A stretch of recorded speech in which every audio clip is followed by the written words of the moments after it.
បានទិញផ្ទះដែលខ្លួនឯងស្រឡាញ់ពេញចិត្តហើយមើលយូរហើយ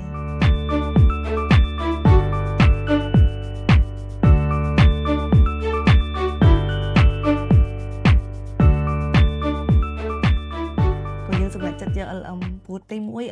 1ទីធ្លាផ្ទះរៀងធំ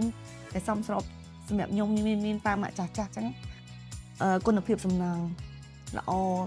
ព្រោះធ្លាប់មានបងប្អូនអីក៏ទោះនៅកន្លងមកនៅក្នុងពេញហួតនឹងដែរបានធ្វើឲ្យខ្ញុំស្រឡាញ់ពេញហួតចំណាប់អារម្មណ៍ចង់រស់នៅពេញហួតដែរគាត់ជាសហគមន៍មួយដែលអ៊ូអរស្រាប់អញ្ចឹងងាយស្រួលសម្រាប់ប៉ាម៉ាក់សម្រាប់កូនខ្ញុំគាត់ងាយស្រួលទៅសាលាងាយស្រួលទៅផ្សារងាយស្រួលមានសួនកម្សាន្តដើរលេងហើយបរិយាកាសនៅនេះគេហៅថាgreen environment ចឹងមានអារម្មណ៍ថារស់នៅទៅស្រស់ស្រាយខ្ញុំឆ្លាញ់ទឹកដែលការដេកផ្ទះហ្នឹងក៏បែបតិចនិយមយើងមើលទៅពីតាមពីមុខដល់ផ្ទះយើងដឹកក្រោយយើងមើលឃើញសាលាល្អសម្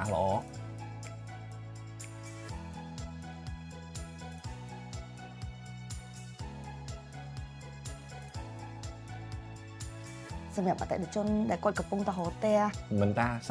គម្រោងមួយនេះគម្រោងផ្សេងក៏ដោយព្រោះទីមួយទោះយើងអាចទុកចិត្តបានថាបរិយាពេញហួតនិយាយទៅយើងទិញហើយអត់ខ្លាចថាអត់បានផ្ទះទេ